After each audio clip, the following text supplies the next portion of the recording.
Pépé, à l'époque, lorsqu'elle rencontre son mari, nous sommes tous au Cameroun. Je vais être honnête avec vous, c'est sur Internet, c'est sur le site mythique que la rencontre se fait. Alors, quand les choses commencent à se concrétiser, la situation change à la maison dans la mesure où, désormais, l'attention de notre maman est plus portée sur Pépé qui peut donner des sous. Donc, comme j'étais déjà dans le brouhaha total, donc imaginez, ma propre maman qui m'a dit un jour, parce que je me plaignais de Pépé et de certaines attitudes, ma mère qui me dit, maman, je sais que tu regarderas mon direct. Quelqu'un te montrera le direct et tu sais que je t'ai même déjà dit ça. Donc, les mamans d'Afrique là, faites attention lorsque vous élevez les enfants. Sachez que tout ce que vous dites, tout ce que vous faites, reste. Je ne déteste pas ma mère, je le rappelle toujours. Malgré tout ça, elle m'a mis au monde et elle m'a donné son sang. Ma mère me dit, tu es jalouse, tu es jalouse. Tu vas pleurer Pépé jusqu'à ta mort. C'est mon porte-monnaie. Elle est mon porte-monnaie. Imaginez ça. Après le gourdin pris d'habitude à la nuque, après tout ce que j'ai subi, elle m'a sorti ça. Je suis restée tranquille. Je n'ai rien dit. Donc Pépé était le centre de la terre et nous étions ses sujets. Et moi, à l'époque, dans notre maison, il n'y avait pas, le sol n'avait pas de carreaux. Donc on avait crépi le sol en attendant d'avoir les moyens pour mettre les carreaux. Et imaginez à Yaoundé, lorsqu'il y a la boue là, quand les gens entrent dans la maison avec la boue. Et moi, j'ai passé le temps à brosser le sol. On ne me demandait pas de brosser, je le faisais volontairement. Ce n'était pas de la maltraitance, c'était de mon bon vouloir. Donc ne confondons pas. Je brossais, j'enlevais parce que je ne supportais pas voir les couches qui s'accumulaient. Donc du coup, à chaque fois, je brossais. Je mettais la peinture dans la maison. Il y avait mes frères. Hein. Mais si quelqu'un pense, si un de mes frères peut démentir, qui vient le faire. Je mettais la peinture. Donc genre, les murs moisissent, je mets la peinture. L'électricité, c'était moi. Je me souviens même une fois qu'on n'a pas payé une facture d'électricité. On nous a coupé la lumière. Les factures se sont accumulées. Je suis allée trafiquer le compteur pour qu'on ait la lumière à la maison. Je me souviens de ce jeune homme de la Sonnelle. Ce jeune homme qui est venu me pêcher là-haut parce que Nan était en train de trafiquer les fils. Il me dit, qu'est-ce que vous faites? Je lui dis que j'ai gardé, je ne sais pas trop quoi là derrière le compteur. Parce que, pour que vous puissiez comprendre, en fait, le compteur avait été volé, donc ça avait été cisaillé et le bandit avait été rattrapé. On a mis des fusibles. Donc, pour ceux qui font l'électricité, vous allez comprendre. Donc, lorsque c'est comme ça, c'est très, très facile de brancher. Mais par contre, c'est dangereux. Donc, ça veut dire que j'ai risqué ma vie. Normalement, je devais griller là-haut tout le temps. Donc, chaque soir, j'allais choquer et chaque matin, j'allais enlever. Oui, je faisais ça. Les fils, les câbles à passer à la maison, je le faisais. Lorsque les... comment on appelle ce truc-là? Les anciennes fenêtres là. Oh, on appelle ça quoi là? Les nacos. Je crois bien que c'était ça, les trucs-ci. Quand ça se cassait, Nana prenait son argent qu'elle faisait le commerce, elle achetait en place. À la maison, quand c'était chaud, je n'hésitais pas à sortir mes sous pour cuisiner, pour que tout le monde mange. Mais quand Pépé et la Lilloise avaient leurs sous, on ne voyait pas. C'était les vêtements. C'était la fringue. C'était le mépris. Donc, comme je vous disais, finalement, le mariage doit se faire. On brûle les étapes. Nana est au centre de tout. Venez démentir. C'est moi qui organise tout. C'est moi qui organise tout. Comme si je devais acheter l'amour. Mais, pendant même que j'organise, est-ce que je suis tranquille? Est-ce que je suis même valorisée? J'organise le mariage de Pépé. C'est-à-dire le spectacle, machin, fille, bref, tout ce qu'il y a à faire. Le travail de la Lilloise, c'est de chercher des petits points qu'elle peut rapporter à Pépé afin qu'il y ait des conflits entre nous, pour qu'il n'y ait jamais un dialogue, qu'il n'y ait jamais l'amour, qu'il n'y ait jamais l'entente entre nous.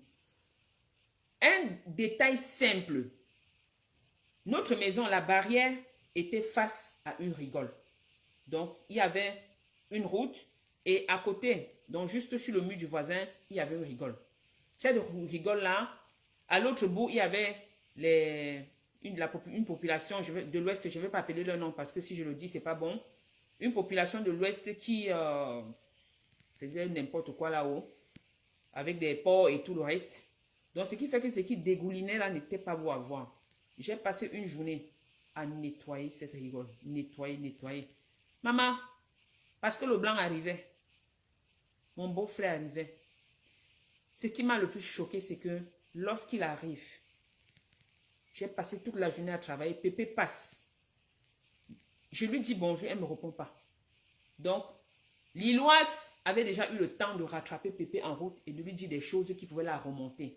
Et comme nous sommes dans une famille où, lorsqu'on te dit, tel a fait telle chose, tu ne prends pas le temps de vérifier. Dès qu'on t'a dit que tel a fait telle chose, tu détestes direct la personne et c'est classé.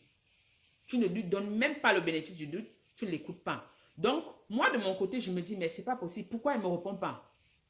Je ne comprends pas, je suis perdue, mais qu'est-ce que j'ai fait pendant que j'ai passé ma vie à me creuser le cerveau, à chercher à savoir pourquoi est-ce qu'elle ne me répondait pas pour telle ou telle chose. Pourquoi est-ce qu'elle me détestait?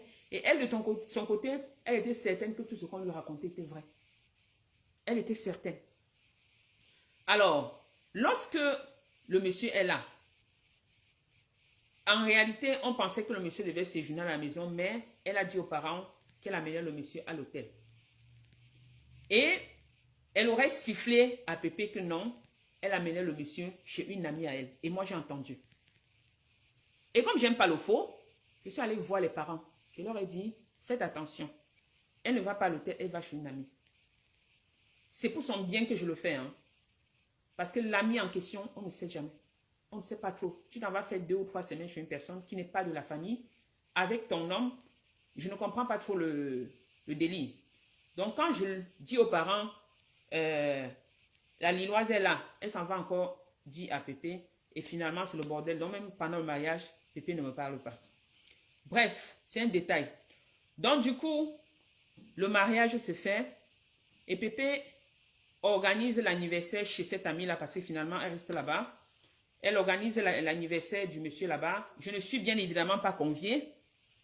On vient à la maison, on me dit de donner ma fille. Donc, on prend ma fille, on s'en va avec. Je ne refuse pas. Allez, il n'y a pas de souci, c'est votre nièce. Allez-y, oh. Et moi, je reste là à la maison comme ça, attente. L'anniversaire fini, on rentre. Bref, le moment du départ, Pépé m'appelle. J'étais bonne coiffeuse. Je suis bonne coiffeuse. En passant, ceux qui veulent les tresses à Bordeaux, là, faites-moi signe. Hein.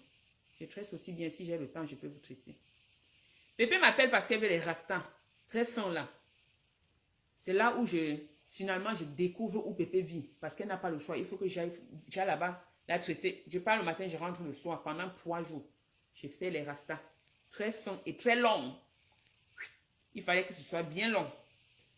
J'ai passé 3 jours sur la tête en question. Je ne savais pas qu'au 4e jour, en fait, Pépé devait partir. Je ne savais pas quand est-ce qu'elle partait. Quand je reviens chez la dame, je constate qu'elle est partie et qu'elle m'a laissé les sous dans l'armoire de la dame, je ne sais pas trop, en disant, voilà l'argent pour te récompenser de ton travail. Bref, ne reste pas dit que je ne t'ai pas payé. Voilà l'argent. Je peux vous assurer que j'ai eu mal. J'ai eu mal. Ma soeur ne m'a pas dit au revoir quand elle partait. Elle est partie comme ça. Je suis retournée à la maison. J'ai appris que bon, elle était déjà en chemin avec ma mère. Et puis voilà, il n'y a pas de souci, elle est partie. Donc, on va continuer le direct. Parce que si je continue à détailler, au fur et à mesure, on va détailler les points. Mais là, on va continuer d'écouter. Parce qu'il va falloir qu'on fasse un tour complet sur cette vidéo. C'est toi l'hystérique. Voilà. Donc, là. Tu montes tout sur ton piédestal et tu me traites d'hystérique. Je dis, mais toi, c'est toi la folle, c'est toi l'hystérique. Tu me parles de quoi? Je vais encore m'arrêter là lorsqu'elle appelle sa soeur folle. Elle appelle Pépé folle. Ce mot n'est pas choisi au hasard. Je suis ici pour dire la vérité. Ce n'est pas choisi au hasard. Notre sœur Pépé a traversé des difficultés et j'en parlerai. Je ne prononce pas le nom de quelqu'un. Si vous voulez, faites ce que vous voulez. Si je devais porter plainte contre vous pour ce que vous avez fait à ma fille en Allemagne, je l'aurais fait depuis. Et ce problème, je vais l'exposer ici. Notre soeur a traversé une période très difficile qui a failli lui coûter... vous comprenez ce que je veux dire. Donc, le jour que ma soeur tombe malade, Pépé, face à ce problème, mes parents étaient là. Mes parents étaient à Lille. Et moi, je me souviens, je venais d'avoir mon permis. J'étais à Poitiers et je sortais du travail. Je faisais les intérims aides-soignantes et ce jour-là, j'avais débauché à 21h. Et on m'avait appelé pour me dire que mes parents étaient là. À l'époque, j'avais une 106. J'avais acheté une voiture pour prendre la main. Je prends mes deux enfants, Ingrid et mon petit garçon, je les mets dans la voiture à 22h parce qu'il est hors de question que je dorme sans voir mes parents. Ça faisait des années que je ne les avais pas vus. Donc, c'est comme ça que je mets mes enfants dans la voiture et je prends l'autoroute et je vous assure que c'était la première fois de ma vie que je prenais l'autoroute. J'étais en Europe depuis 2011. J'étais en Europe depuis 2011. Et si je ne me trompe pas, ce sont les affaires de 2014. Parce que ma fille arrive en 2013. C'était en 2014. Donc, j'arrive à Lille. Je me rends compte que Pépé est là. La Lilloise est bien évidemment là. On est chez elle. Mes parents sont là. Pépé est dans un état inexplicable. Elle a eu un choc. Elle a eu un choc émotionnel et ça a déréglé quelques trucs. Je suis en pleurs. Mon petit frère qui est à Paris est en pleurs. Et ce que la Lilloise dit, et je mesure mes mots, c'est qu'elle l'a mérité. Elle l'a mérité. Aka, elle l'a mérité. Elle cherchait trop les problèmes.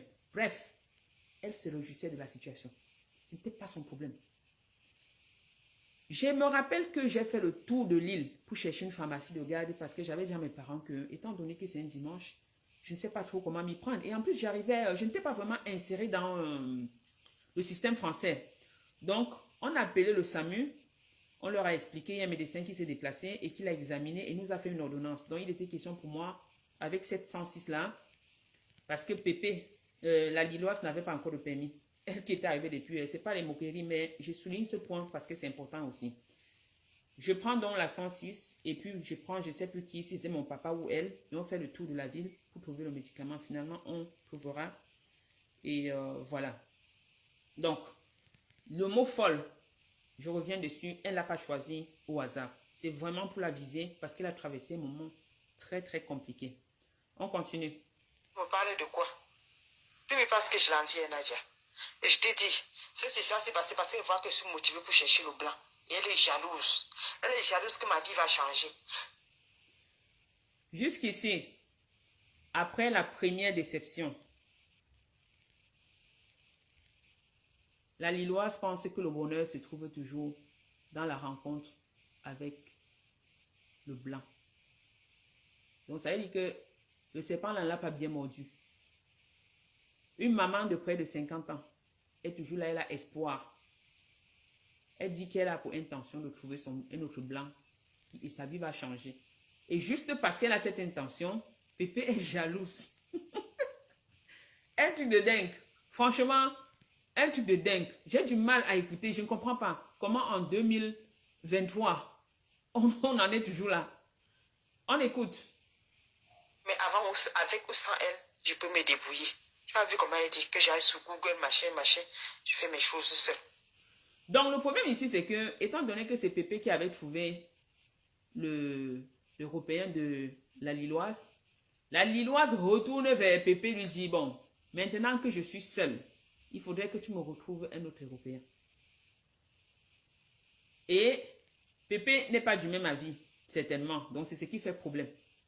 On écoute. Parce que Pépé aurait dit, toi-même, tu peux aller t'inscrire, tu peux aller sur le net et tout ça. Et voilà, la Lilloise n'a pas aimé. Tu vois, non? Elle n'a jamais été chaude. La preuve en est qu'elle m'a harcelé pour les 62 €. Dans les 62 €, on part t'inscrire. Je lui ai dit que tu aurais pu m'inscrire avant que je n'arrive. Hein?